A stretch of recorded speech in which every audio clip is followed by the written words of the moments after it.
నమస్తే. ఎలా ఉన్నారు? అందరూ బాగున్నారా? వెల్కమ్ టు కర్ణాటకలో ఆంధ్ర రుచి అండి. ఈరోజు మన రెసిపీ ఏంటో తెలుసా? ఆగండి, రెసిపీ కన్నా ముందు చెప్పాలి. అందరూ చూస్తున్నారండి వీడియో. 1 ఇయర్ కొంచెం లేట్గా పెట్టినా కూడా మధ్యలో ఆపేసి సపోర్ట్ చేస్తున్నారండి. చూసే వాళ్ళందరికీ చాలా చాలా థ్యాంక్స్ అండి. రండి ఇప్పుడు రెసిపీలోకి వెళ్ళిపోదాం. ఈరోజు మనం స్వీట్ చేసుకుందాం, ఓకేనా? సేమియా పాయసం రండి చూపిస్తాను. ఇవ్వండి. సేమియా పాయసంలో స్పెషల్ ఏంటి అనుకుంటున్నారా? సేమియా పాయసంలో స్పెషల్ లేదండి. మనం షుగర్ వేసుకొని మ్యాక్సిమం చేసుకుంటాం. ఎప్పుడు ఎవరో ఒకళ్ళు బెల్లం వేస్తారు. నేను షుగరు బెల్లం 2 కలిపి వేస్తున్నాను అనమాట. వేసి చేస్తాను. ఇలా ఒకసారి సగ్గుబియ్యం కూడా వేస్తాను. ఇలా ఒకసారి ట్రై చేయండి. ట్రై చేస్తే ఎక్సలెంట్గా ఉంటుంది టేస్ట్ మీకు. నేను మా ఆడపడుచు వాళ్ళ ఇంట్లో తిన్నాను కాబట్టే ఇది చేసి చెప్తున్నాను మీకు. సూపర్ ఉంటుంది, చిక్కగా వస్తుంది, బాగుంటుంది. ఆ టేస్ట్ కూడా ఎక్సలెంట్గా ఉంటుంది. ఓకేనా అండి? ముందర ఒక గ్లాస్ ఫస్ట్ ఇదిగోండి జీడిపప్పు కిస్మిస్ వేయించి పెట్టుకున్నాను. అలాగే ఎలాచీ కూడా దంచి పెట్టుకున్నాను. 2 అవర్స్ ముందు సగ్గుబియ్యం నానబెట్టుకున్నానండి. 1 కప్పు సేమియా. ఎప్పుడైనా సరే 1 కప్పు సేమియా తీసుకుంటే 2 కప్పుల బెల్లం కానీ షుగర్ కానీ.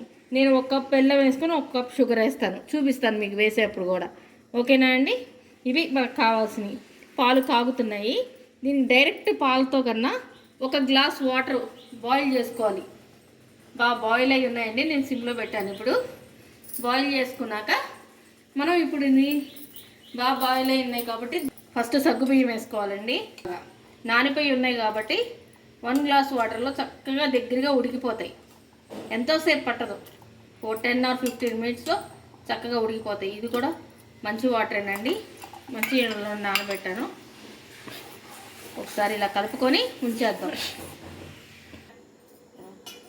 రండి, ఇదిగోండి చూసారా, ఉడికిపోయింది. ఇలా ట్రాన్స్పరెంట్గా అయిపోవాలి. లైట్గా అక్కడక్కడ ఉంది. మన సేమియా వేసేస్తాం కదా, ఈ సేమియా ఉడికేలోపు ఇవి కూడా ఉడికిపోతాయి అన్నమాట. ఇలా చూసారా, 1 గ్లాసు తర్వాత ఒక 1/2 గ్లాస్ పోసాను వాటరు. మధ్య మధ్యలో ఇలా తిప్పుకుంటూ ఉండాలండి, ఎందుకంటే అడుగు అంటుతాయి ఇవి. చెప్పాను కదా, రోస్టెడ్ సేమియా లేకపోతే మీరు నెయ్యి వేసుకొని కొంచెం వేపుకోండి. ఓకేనా?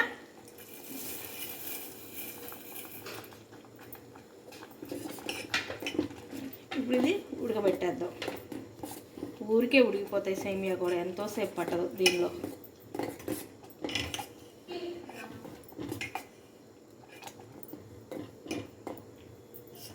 చూసారా, తెలుస్తుంది కదా, సగ్గుబియ్యం కూడా ఉడికిపోయి ఉన్నాయి ఆల్మోస్ట్.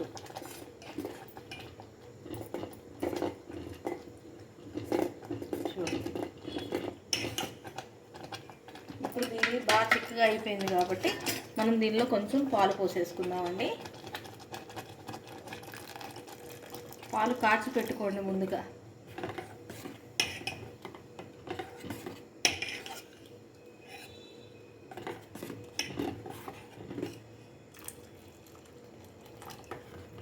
చూసారా,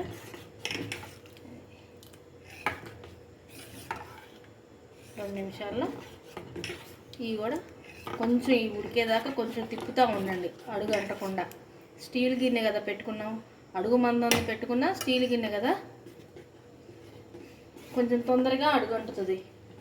అందుకని మన జాగ్రత్తలో మనం ఉండాలి. ఇది కొంచెం ఉడకబట్టాక మళ్ళీ నేను మీకు చూపిస్తానండి. ఇది వచ్చేసారా, చక్కగా చిక్కగా అయిపోయింది కదా. ఇప్పుడు మనం షుగర్ వేసాక ఇంకొంచెం పలచబడుతుందండి. ఇది వచ్చేసరి సేమియా కూడా మొత్తం ఉడికిపోయింది. చూడండి, చక్కగా నీట్గా ఉడికిపోయింది. మనకు మామూలుగా ఈ చిక్కదనం రావాలి అంటే మనం సేమియా పాయసం చేసిన చల్లారిపోయినప్పుడు ఈ చిక్కదనం వస్తుంది మనకు. చూడండి, ముందుగా ఈ సగ్గుబియ్యం వేసుకొని అలా వాటర్లో ఉడికించుకున్నాం కాబట్టి ఇంకా పాలు కూడా ఒక 1/2 లీటర్ పాలు పోసాను. పాలు పోసినా కూడా చూడండి ఎంత చిక్కదనం వచ్చిందో. ఆ సగ్గుబియ్యం గంజి ఉంటుంది కదా, ఆ చిక్కదనం అన్నమాట ఇది. ఇదిగోండి, ఇప్పుడు 1 కప్ పంచదార పోస్తున్నాను. ఫస్టే బెల్లం వేసేస్తే గబుక్కుని పాలు విరిగిపోతాయి ఒక్కోసారి, అందుకని ఫస్ట్ పంచదార వేసుకుంటాం, లాస్ట్లో బెల్లం వేద్దామా. ఓకేనా?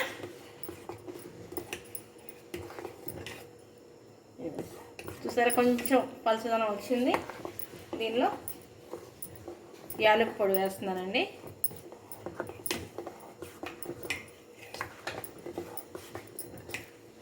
మిఠాయి రంగు ఉంటే లైట్గా వేసుకుంటే చాలా బాగుంటుంది. బాదం పాలు కలర్ వచ్చేస్తుంది, లైట్ ఆరెంజ్ వస్తే బాగుంటుంది అనమాట. నా దగ్గర లేదు, చూశాను అయిపోయింది అనుకుంటా, లేకపోతే వేసేదాన్ని. ఇదిగోండి జీడిపప్పు ముందుగానే వేయించి పెట్టుకున్న కిస్మిస్ జీడిపప్పు అవి కూడా వేసేసాను.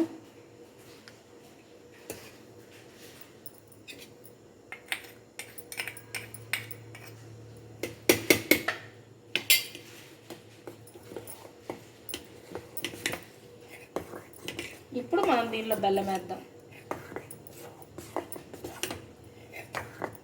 స్టవ్ కట్టేసుకుందామండి. చక్కగా బెల్లం తరిగి పెట్టుకున్నాం కాబట్టి ఊరికి కరిగిపోతుంది. ఈ తెల్ల బెల్లమే తీసుకోండి. డార్క్ కలర్ బెల్లం తీసుకుంటే ఒక్కోసారి అందులో కొంచెం సాల్ట్ ఎక్కువ ఉంటుంది, ఇరిగిపోయే ప్రమాదం ఉంది పాలు.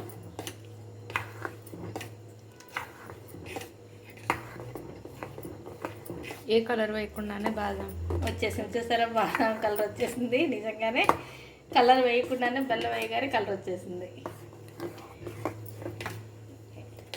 అయిపోయిందండి సేమియా పాయసం. ఇంతే. ఇలా కనుక మీరు ట్రై చేస్తే సూపర్ ఉంటుంది. ఏదైనా ఫంక్షన్స్ చేసుకున్నప్పుడు మీరు ఇంట్లో కావాలనుకున్నా వేడి వేడిగానే చిక్కగా తినచ్చు. చల్లారిపోతే కొంచెం మళ్ళీ ఇంకొంచెం వేడి చేసుకుంటే మళ్ళీ పలచగా అయిపోతుంది. ఇది గట్టిగా అయిపోదండి, చల్లారినా కూడా ఇలానే ఉంటుంది. మీరు ఒకసారి ట్రై చేసి చూడండి కావాలంటే. కొంచెం వేడి గోరువెచ్చగా చేసుకున్న ఓవెన్లో పెట్టుకున్న ఇలా వచ్చేస్తుంది మళ్ళీ లూజుగా. ఇప్పుడు మనం దీన్ని బౌల్లోకి తీసేసుకొని సర్వ్ చేసేసుకుందాం. ఓకేనా? తింటున్నాను.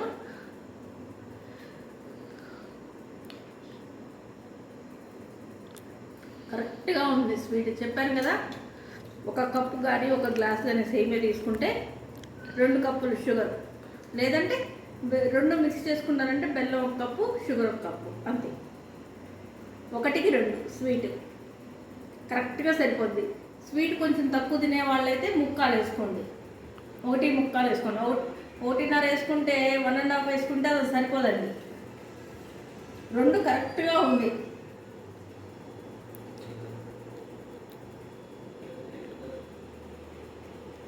చాలా బాగుందండి. మాట్లాడటానికి కూడా రావట్లేదు మాటలు.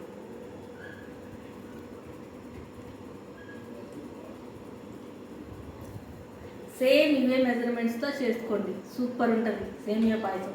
సేమియా పాయసం మాకు రాదా, నువ్వు చెప్పాలా అనుకోవద్దు, అందరికీ వచ్చు. నాకు తెలిసిన రెసిపీ నేను చెప్పాను. నచ్చితే లైక్ చేయండి తప్పకుండా. ఓకేనా అండి? కొత్త వారైతే సబ్స్క్రైబ్ చేయండి, పాత వాళ్ళైతే లైక్ చేయండి, కొత్త వాళ్ళు కూడా లైక్ చేయండి, కామెంట్స్ పెట్టండి. మీకేమైనా రెసిపీస్ కావాలంటే కామెంట్స్ పెట్టండి, చేసి చూపిస్తాను. ఓకేనా అండి? బాయ్ అండి.